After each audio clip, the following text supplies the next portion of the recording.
"No, don't step into that river." The warning echoed through the wind, but Chica was already swept into a journey full of temptation. She carried the shell bracelet her mother gave her, believing friendship would protect her.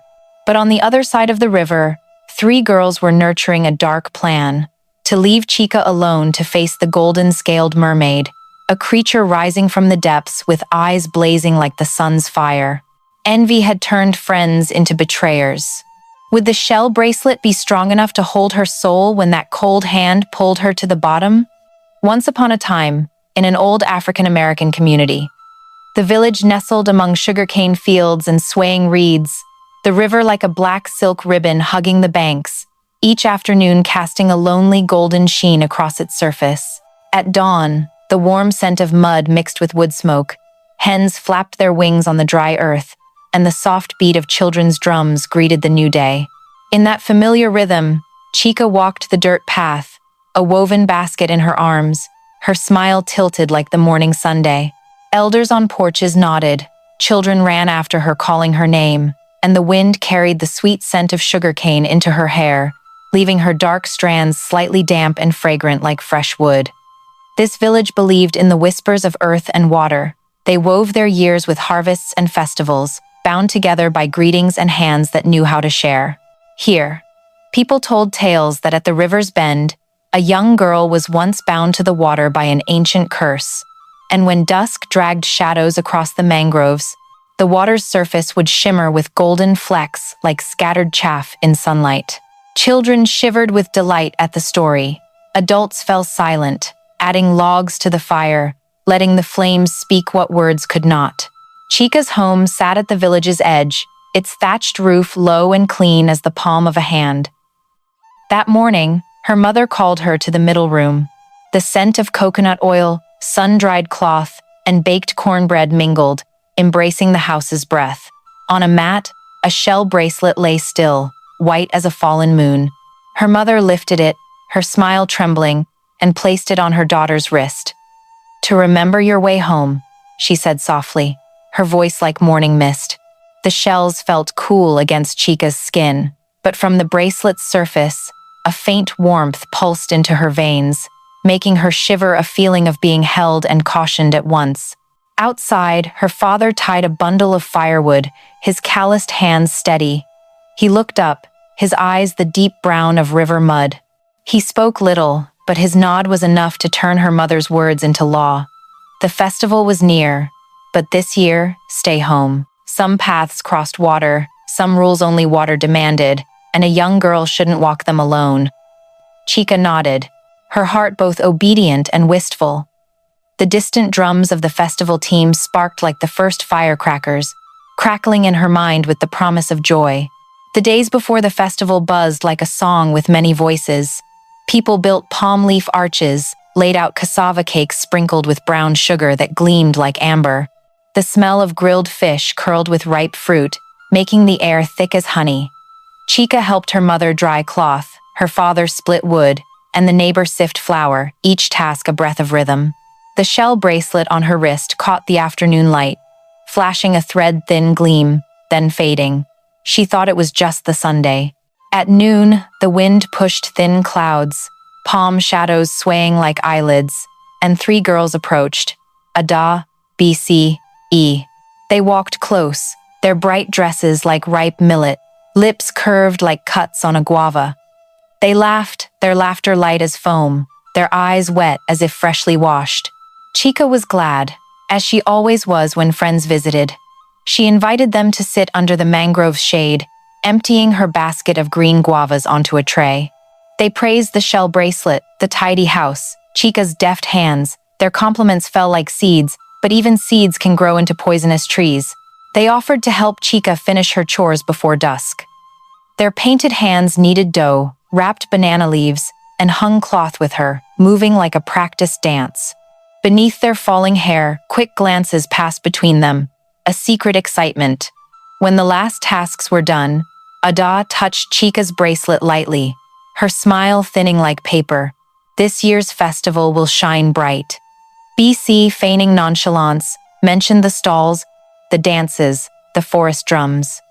E lowered her voice, speaking of a blessing granted only to the first to cross the gate.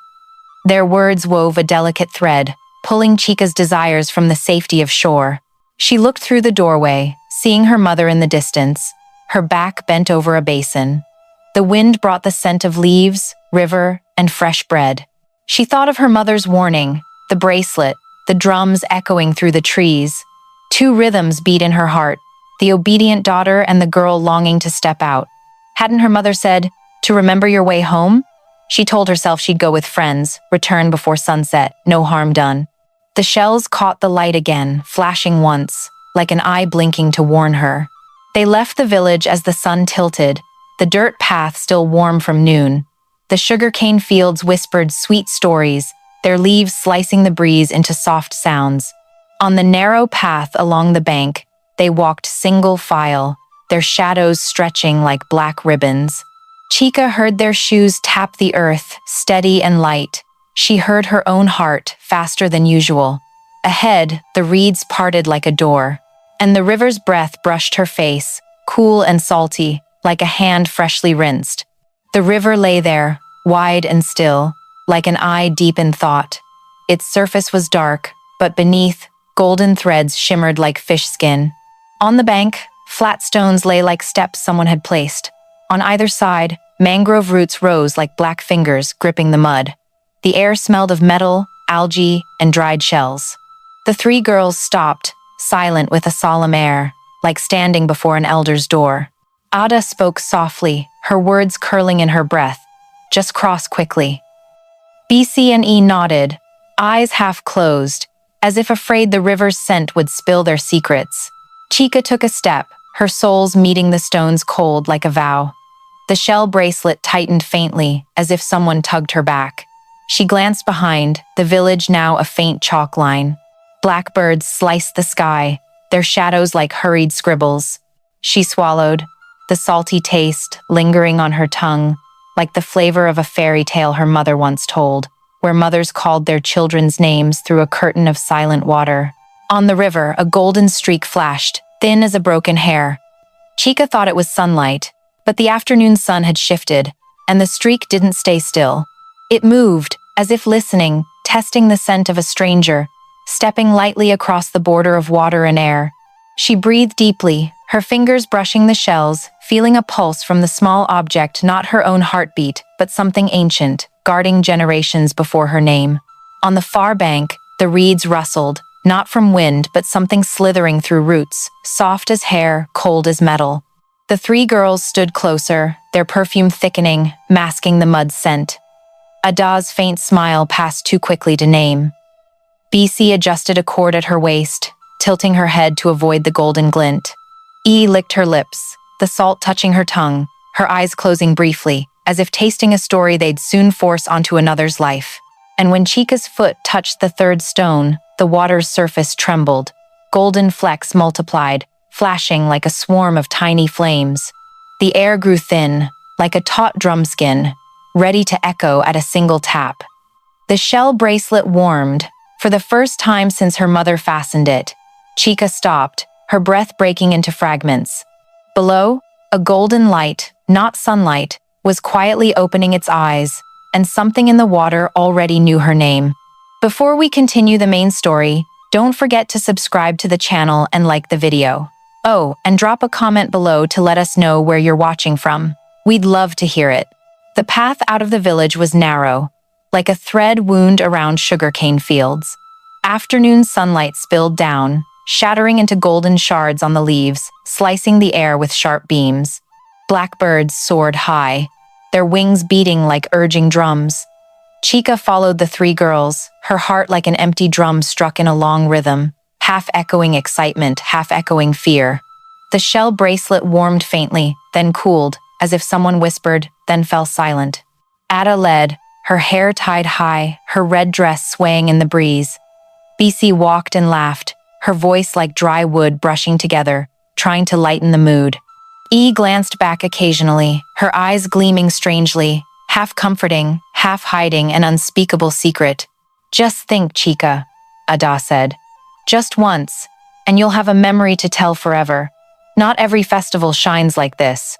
Chica gave a shy smile, clutching her dress hem. She knew her parents wouldn't approve, but her steps felt pushed, especially as the drums from the other village echoed back, heavy and thick, carrying the scent of sugarcane wine and fire.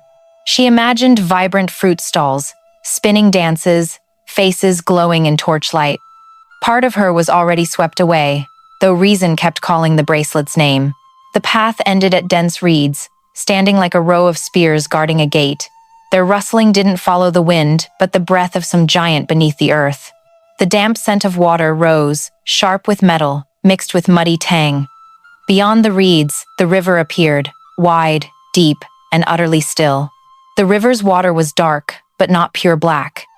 Beneath its flat surface, tiny golden glints flared and faded, like fireflies drowned in Earth's chest. Chica shivered, recalling her mother's words. Some paths cross water, and water demands its own price.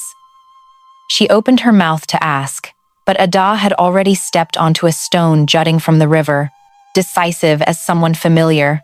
"Come on," BC said, her voice sweet as honey but too quick. E smiled, offering Chica a hand. "We're here with you. Don't be afraid." Chica placed her foot on the stone, the cold water lashing her ankles. It felt like a hand that wouldn't let go, soft yet stubborn, inviting yet threatening.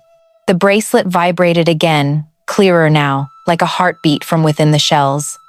She took a deep breath, smelling salt and algae, and stepped forward. On the bank, the sun sank, leaving a tattered red silk glow. The river reflected nothing but flickering golden scales, each like an eye narrowing. The three girls walked ahead, their figures slender, like shadows printed on the water. Chica followed, her heart pounding, excited for the festival, yet feeling each step on stone was a step into another world, where silence had teeth and golden light wasn't for guidance but for watching. She didn't know. The river was listening to her name, each step on stone a call, and from the depths, a golden-scaled figure was slowly raising its head, its smile cold as metal, waiting for Chica's final step. So what awaited her on the other side? The festival's light or an icy hand reaching from the abyss? The far bank opened like a vivid embroidered cloth. The festival village glowed with torches taller than men, their smoke curling, sweet and spicy scents blending. Music burst from hide drums, calabash rattles mixing with bamboo flutes, making the ground pulse. Each stall was its own world. Ripe red fruits, glossy honey cakes, colorful silks swaying like kites. The air was so thick, joy felt tangible to the fingertips. Chica looked up, her eyes wide, drinking in the scene. She'd never stood in such a crowd, never heard laughter loud enough to drown her heartbeat. The smell of grilled fish mixed with sugarcane wine, shoes stomping the ground to the drum beat, all swirling around her like a whirlwind. In that moment, the shell bracelet flashed again, as if memorizing each step. Ada, BC, and E joined the festival, but their eyes didn't linger on the celebration. They glanced at Chica, seeing people swarm her like bees drawn to nectar. Young men bowed, older women praised her as a flower of the flood season. Attention poured like rain, and Chica was the only field soaking it up. In the three girls' eyes, envy swelled like a bubble about to burst. Then a voice rang out, low but warm. "Hello, I've never seen you here." Chica turned, her heart skipping. Before her stood a tall young man, broad-shouldered, eyes glowing like embers in ash. He wore simple homespun cloth, like any festival goer, but his smile radiated an undeniable light. He extended a hand. "I'm Chi." Chica, flustered, placed her hand in his. The touch was warm and firm, unlike the river stone's lingering chill. Her cheeks flushed, her voice shaky. "I'm Chica. It's my first time here." Chi's smile tilted the entire scene. "Then let me show you the best parts." He led her through stalls, describing each dish, dance, and old festival tale. Their laughter melted into the drums, then rang out distinct, like a new refrain. For the first time, Chica felt at home with a stranger. But behind them, the three girls watched, lips pressed tight, eyes narrowed. Ada clenched her teeth, whispering, "Look, she's stealing all the light." BC crossed her arms, voice sharp. Even that boy. E pursed her lips, hands clenched white. In their hearts, envy blazed, smoldering like hidden coals. As night fell, torches flared brightly. The moon hung like a silver coin.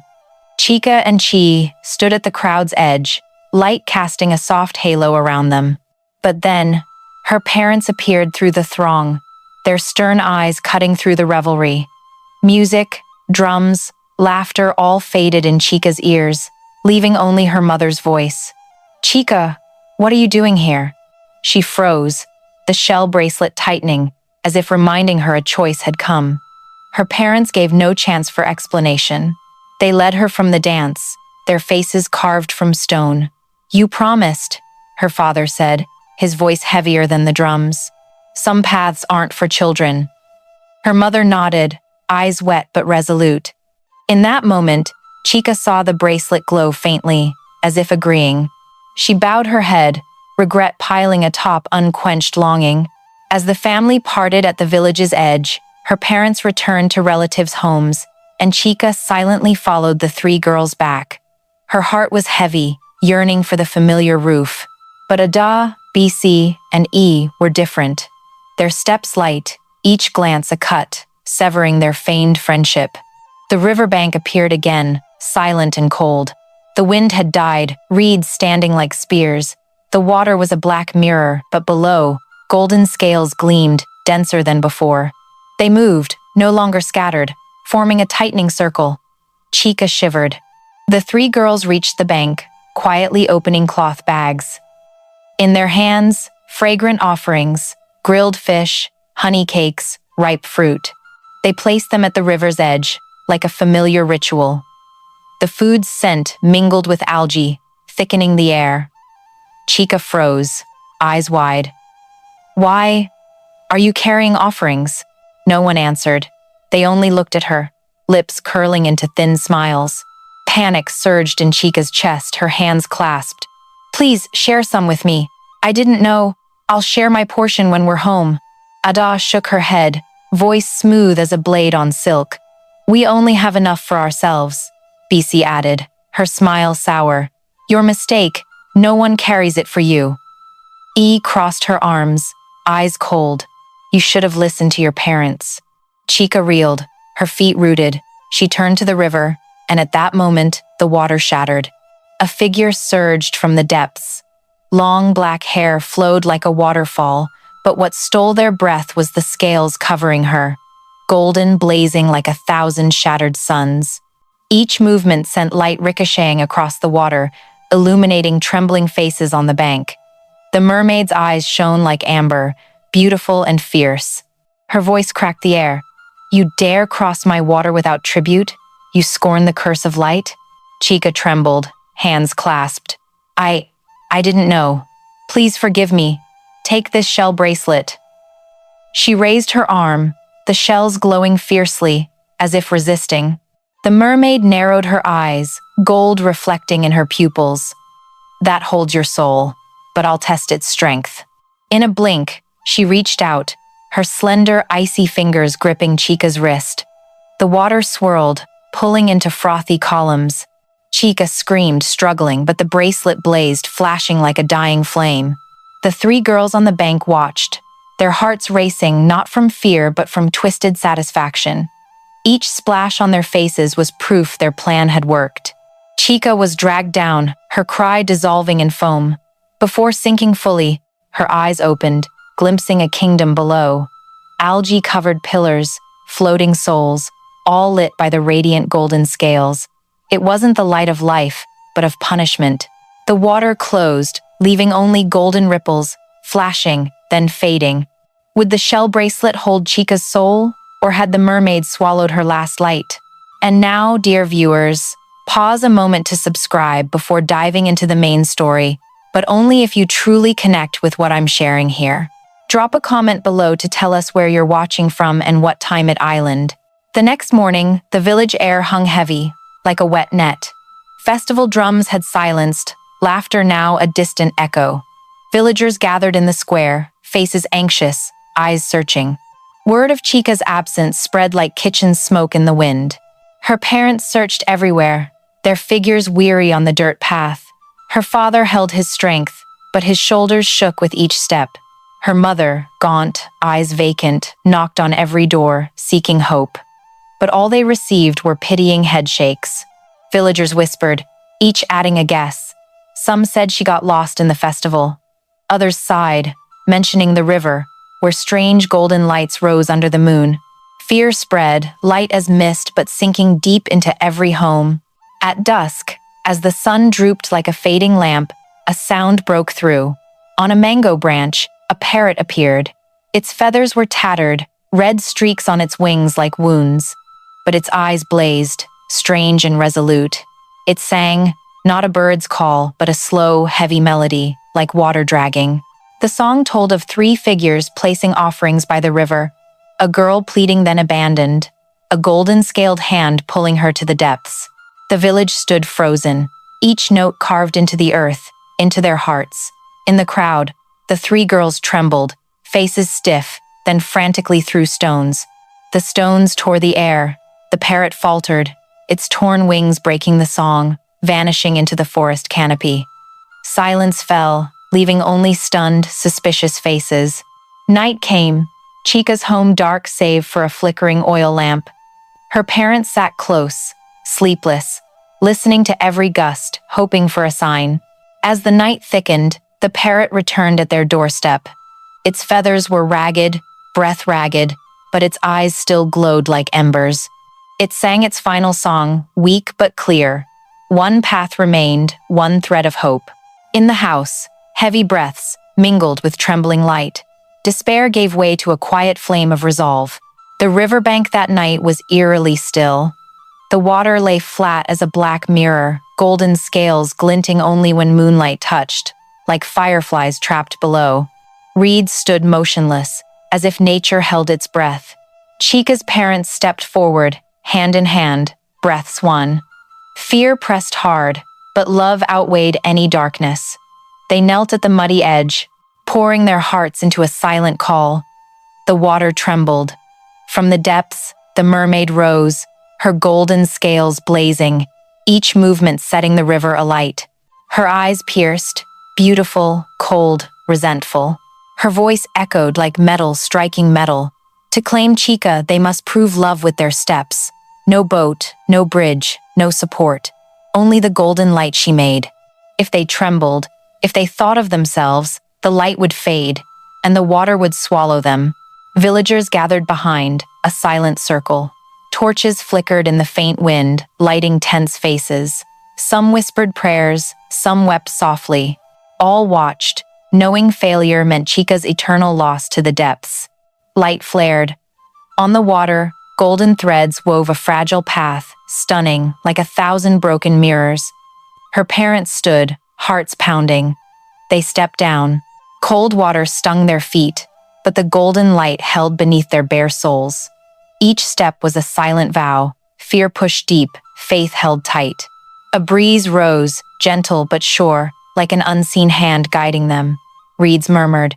Villagers sang an ancient song, slow and deep, its words weaving an invisible net to lift them forward. On the river, the light pulsed in answer, then blazed, so bright the sky seemed to crack. They didn't look back, only clasped hands tighter, each step shared. As the final step landed, the village erupted in cheers. They had crossed. The mermaid watched silently, her golden scales trembling like dying flames. In her eyes, a flicker of emotion appeared, faint but real. Could love move a bound heart, or would the mermaid keep Chica as the abyss's final captive? The golden light on the river receded toward the horizon, like a giant serpent retreating to the depths. As Chica's parents stepped onto the far bank, the glowing path vanished, leaving the water pulsing as if nothing had happened. But the village had seen it all. They saw love carve a path, their hearts pounding, cheers echoing through the reeds like crashing waves. The sound lingered, then faded, as a figure slowly rose from the water, carrying the wondrous light of redemption. It was Chica. Her slender form dripped, hair clinging like seaweed. Her face was pale, but her eyes burned like twin flames. On her wrist, the shell bracelet blazed one last time, its light so strong it lit trembling faces on the bank. The ghostly chain binding her soul cracked, shattered, and dissolved into golden dust, rising into the air. The mermaid fully surfaced, her scales reflecting moonlight and torchlight, setting the river ablaze like a metal field. Her eyes were no longer just cold. A faint thread of emotion glimmered, delicate as a strand. She waved her hand, like a judge granting pardon. The invisible shackles broke, and Chica was freed. She fell into her parents' open arms, sobs bursting from her chest, releasing pent-up fear. Her mother clutched her, flesh trembling. Her father laid his rough hand on her hair, eyes shining with tears. The bracelet calmed, its light shrinking to a small pulse, its duty done. In the distance, villagers rushed to the bank. Torches rose high, slow drums struck an ancient song, not of festival, but of gratitude to ancestors, love, and reunion strength. The sound rippled across the river, into the night, bending reeds as if they bowed. Elders wept, children cheered, clutching hands. The community shared the joy of Chica, their daughter, returned from the abyss. But on another side, Ada, BC, and E stood frozen. The golden light and village song were a verdict shining on their faces. They trembled, eyes lost, avoiding every gaze. Then, in panic, they fled toward the forest, dresses snagging thorns, breaths ragged. But the night forest didn't welcome them. Dark canopies closed overhead, wind hissing like laughter through leaves. Each step echoed, repeating like the mocking words they once spoke. Roots gripped like fingers, tangling their path, making every run more chaotic. They screamed in despair, but their cries drowned in thick darkness. The forest became a prison with no exit. In fear, they cursed Chica's name, blaming her. But their curses were hollow echoes, bouncing back from trees, mocking the envy that had consumed them long ago. Meanwhile, at the river, Chica stood between her parents, watching the village sing of reunion. Tears on her cheeks mingled with torchlight, reflecting gentle golden rays. She knew love had pulled her back, and the shell bracelet would forever prove her family's strength. The mermaid watched from afar, her scales quivering, then sank, leaving the river rippling gold, like a final farewell. All right, my dear viewers, if you're watching and find this story gripping, comment 1 or "I'm still here" to keep listening. The next morning, the sky above the village was smooth as stretched cloth, new light spilling gold over thatched roofs and dew-kissed grass. But in the villagers' hearts, the light brought no peace. Last night they had witnessed betrayal, deceit, and the miraculous redemption through Chica's parents' love. The eldest villager, hands frail, struck a slow rhythm on an old drum. Not festive, but deep, heavy, carrying the weight of ancient law. Each beat called the village to the square.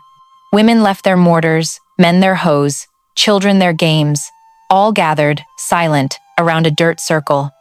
In its center, Chica sat with her parents, her face still pale but eyes resolute. Whispers rose. Where are they? The 3 betrayers? As if in answer, Ada, BC, and E emerged from the forest's edge. Their dresses were tattered, eyes shadowed from a night of frantic running. They limped, steps bound by earth. Thorns clung to their shoulders, proof the forest had barred their way. No escape remained. The region's king, eyes stern, silver beard gleaming in the sun, arrived. He stood on a high stone, staff in hand, striking the ground 3 times. The sound pierced the silence, echoing far. His voice was low, sharp. You betrayed not just a girl, but this village's trust. You let envy seize your hearts, leading an innocent to the brink of doom. You defiled tradition, shamed our ancestors. The crowd murmured, many nodding, some weeping at the thought of Chica's near loss. The drumbeat continued, slow as a heavy heartbeat. Ada bowed her head, lips trembling, voiceless. BC tried to speak, but only sobs came. E shook, tears falling, no words enough to cleanse. Their silence only deepened their guilt. The king pointed his staff at the villagers. Justice isn't one person's, but this community's. What do you wish for these betrayers? The eldest stepped forward, eyes cloudy but voice firm. They're no longer worthy of this place. A young woman, who lost her sister in a flood, added, "Let them leave. To learn envy leads only to loss." A child, clutching her mother, whispered, "They're not Chica's friends anymore." A unified cry rose, "Banish them." The drum struck 3 times, strong and final. The verdict was set. Ada, B, C, and E collapsed, faces twisted in shame. They were led through the village, heads bowed under sad and angry gazes. No one comforted, no one stopped them. Meanwhile, Chica stood, the shell bracelet faintly glowing. Its light wasn't harsh but soft, a reminder that justice wasn't just punishment but protecting truth, preserving community. Villagers surrounded her family, offering blessings and songs of thanks. And for a moment, amid the singing and drums, a golden ripple flashed on the river. No one spoke, but all knew. The mermaid still watched. The next morning, the sky was clear as a rain-washed mirror. Dawn dew sparkled on palm leaves, light slanting through thatched roofs, casting a gentle gold on the dirt path. Chica woke after a heavy sleep, gratitude swelling like never before. She looked at the shell bracelet, its faint light trembling like a breath. She knew she had to do something, return to the river, bow in thanks. Her father walked silently beside her, her mother held her hand, never letting go. Villagers followed, unbidden, for Chica was not just one family's daughter, but the community's. The path to the river rang with footsteps, yet all kept silent, hearts filled with reverence. The river appeared, wide and calm, as if no tragedy had passed. Reeds stood tall, the water reflecting the sky, but in its center, golden glints lingered, like unfaded memories. Chica stepped forward, knelt, and placed a simple offering, a basket of fruit and a hand-stitched silk cloth her mother had labored over. She bowed, voiceless, whispering in her heart, "Thanks for life returned, a vow to cherish it." The water stirred, ripples spread, and slowly the mermaid rose. Her golden scales shone brighter than ever, not fierce but soft, like a sunset Sunday. Her long hair spread across the water, her eyes deep yet sad. Villagers stepped back, breathless. She gazed at Chica, then nodded slightly. Her voice rang, no longer cold metal but like a stream in the night. "You've learned to bow, to give thanks, to keep your family's light. So I'll tell you what few hear. I was once a girl like you, full of dreams and love. But a curse bound me to this water, making me judge and punish. The gold on my scales is my chain, both power and pain. I thought I'd forgotten all, until I saw your parents walk in unyielding love. It woke a memory long dead." Chica bowed, tears falling. She saw not just a fearsome deity, but a bound soul. The mermaid continued, a rare hope in her eyes. "If one day someone with enough compassion loves a cursed one, my chains may break. But until then, I guard this place, reminding mortals that ingratitude and envy have a price." She sank slowly, leaving golden specks like scattered sunlight. Villagers stood silent, many bowing, tears on cheeks. They'd seen the truth. The mermaid wasn't just a judge, but a soul bearing unhealed pain. Chica sat by the bank, hand on the bracelet, a silent vow rising. "If I can, I'll find a way to free her, as my parents freed me." Would the mermaid's secret guide Chica's future, or would the golden light continue to shadow the village? In the days that followed, the village hummed with new air. Drums no longer carried worry, but joy, vibrant and lively. People moved between homes, bearing flowers, sweet fruits, blessings. Chica had returned from the depths, and the community wanted to give her full joy. Amid those festive days, a special guest arrived. Chi, the young man from the festival, entered in splendid attire, no longer hiding his identity. He was a prince from a neighboring region, disguised that night to blend with common folk. News spread like wind. Villagers buzzed, then erupted as he strode to Chica, knelt in the square, eyes gleaming in torchlight. "I've seen your courage and gentleness. I've heard your story, and I know that heart deserves my lifelong cherish. Chica, will you walk with me, be my companion forever?" Silence fell, then exploded into cheers. Her parents embraced, tears of joy falling. Chica trembled, looked into his eyes, and nodded, her smile radiant as the sun after a storm. The wedding was held in the glow of 1,000 torches. Paper flowers rained down, drums pounded, flutes sang, the village danced. Chica wore an ivory gown, the shell bracelet now not just a charm, but a symbol of life, love, and reunion adorning her head. Prince Chi held her hand. They vowed under a starry sky, witnessed by ancestors and spirits. But as joy peaked, Chica slipped to the riverbank. The water was still, a golden glint flashing in the dark, like a watching eye. She knelt, whispering, "You gave me a second chance. I promise. My love and compassion won't be just for people, but for you. One day, we'll break the chains binding you." In that moment, the water stirred, a gentle golden light spreading, not harsh but like a smile. Then it stilled, leaving only the wedding drums echoing from the village, blending with Chica's heartbeat. The story closed in joy, but opened another path. A promise, a golden thread tying a human heart to a cursed soul. And who knows, perhaps one day, the village would witness another return, not just Chica's, but the golden-scaled mermaids, in a form set free. Chica's tale ended amid vibrant drums, dances under torchlight, and a vow by the river. She returned from the depths, reunited with her parents, found love, and stepped into a new beginning. But somewhere in the night, golden light still glimmered, like an unclosed eye, a heart waiting for release. We've just seen love's power, the only force to carve a path through the abyss, stronger than darkness or chains. We've seen envy's shadow, turning friends into betrayers, trapping people in their own dark forest. Above all, this story reminds us justice comes not just from punishment, but from unity, a community's courage standing for truth. But will Chica's promise come true? Will the shell bracelet unlock the mermaid's golden chains, or will other mystic forces rise to test that compassion? That's another journey, a part 2 your heart surely awaits. Before we part, I want to ask, where are you hearing this story, and what time is it? Do you see any water reflecting gold outside your window? Drop a comment to let us know. And if you believe love and compassion deserve sharing, send this story to family, friends across America to spread this flame further. Don't forget to hit subscribe so you don't miss the next chapter, where Chica embarks on her promise to the mermaid. Who knows, maybe your love today will add strength to that path.